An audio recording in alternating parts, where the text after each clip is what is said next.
रात के 2 बज रहे थे। वीरू चौहान अपने भारी भरकम ट्रक कालीचरण को हाईवे 99 पर दौड़ा रहा था। बाहर घुप अंधेरा था और बीच बीच में बिजली की डरावनी चमक आसमान को चीर देती थी। वीरू का मन बेचैन था, पर मजबूरी थी, माल सुबह तक पहुंचाना था। हाईवे 99 ये वही सड़क थी जिसे लोग मृत्यु मार्ग कहते थे जो इस रास्ते पर रात को चला वह लौट कर नहीं आया। पर वीरू बहादुर था, वो शायद जरूरत ने बहादुर बना दिया था। रात के 2:15 बज रहे थे। सड़क वीरान थी।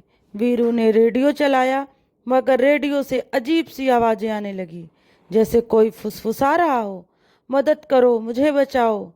वीरू ने झुंझलाकर रेडियो बंद कर दिया। अचानक उसकी नज़र सड़क के किनारे एक झोपड़ी पर पड़ी। झोपड़ी से धुआं उठ रहा था। इस वीराने में कोई कैसे रह सकता है, उसने सोचा, लेकिन ट्रक रोका नहीं। जैसे ही ट्रक झोपड़ी के सामने से गुजरा, एक झलक में उसने देखा झोपड़ी के दरवाजे पर कोई था, बिना चेहरा लिए, एक धुंधली आकृति। वीरू ने घबरा कर आंखें बंद कर ली। जब खोला तो कुछ नहीं था। मायावी खेल है, वह बड़बड़ाया और ट्रक तेज कर दिया। रात के 2:30 बज रहे थे। सड़क अब भी सुनसान थी। तभी अचानक उसकी ट्रक के सामने एक औरत आकर खड़ी हो गई, सफेद साड़ी में, बिखरे बाल, सिर झुका हुआ, पैर उल्टे। वीरू ने जोर से ब्रेक मारी। ट्रक रुकते रुकते सड़क किनारे जाकर रुक गया। सांस फूल रही थी। वीरू ने शीशे से बाहर देखा, कोई नहीं था। डरते डरते वह ट्रक से नीचे उतरा। चुप्पी ऐसी थी कि उसकी सांसें भी शोर कर रही थीं। तभी ट्रक के पीछे से एक चीख सुनाई दी, हमें छोड़कर मत जा। वीरू दौड़ा, पीछे देखा, कुछ नहीं। वह तभी ट्रक के शीशे पर अपने आप खून से लिखा देखा, तू भी मरेगा। वीरू के हाथ पांव सुन्न पड़ गए। वह बिना समय गंवाए ट्रक पे चढ़ा और गाड़ी स्टार्ट कर आगे बढ़ा। रात के 3 बज रहे थे। सड़क अब और भी भटकाने लगी थी। वीरू को लगने लगा जैसे वह एक ही जगह बार बार घूम रहा हो।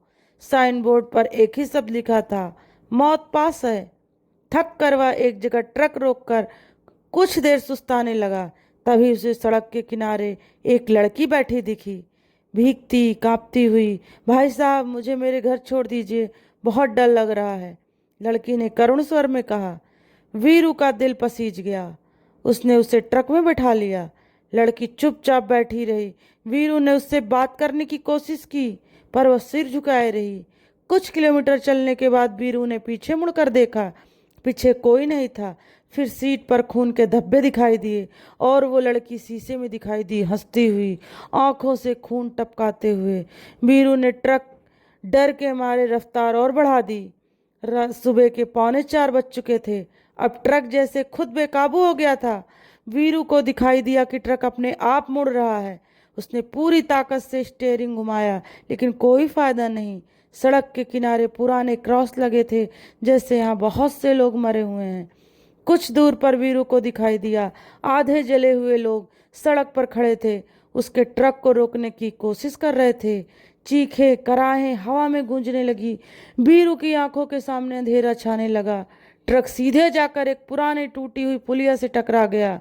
सुबह 4 बज गया था। ट्रक पलट गया। वीरू बेहोश हो गया।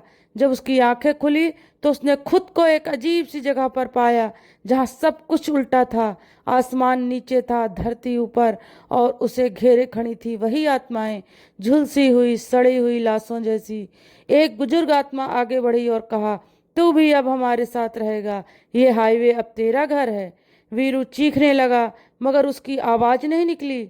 उसने अपने शरीर को देखा, उसके पैर भी उल्टे हो चुके थे। उसने अपने भूतिया अब वह उस भूतिया हाईवे का हिस्सा बन चुका था। तो दोस्तों, आपको ये कहानी कैसी लगी, प्लीज़ कमेंट करके ज़रूर बताइएगा। और अगर अच्छी लगी हो तो कमेंट में लिखिएगा, मैं इसका दूसरा पार्ट लेकर आऊँगी। और दोस्तों, अब फिर मिलते हैं आपसे एक नई कहानी लेकर।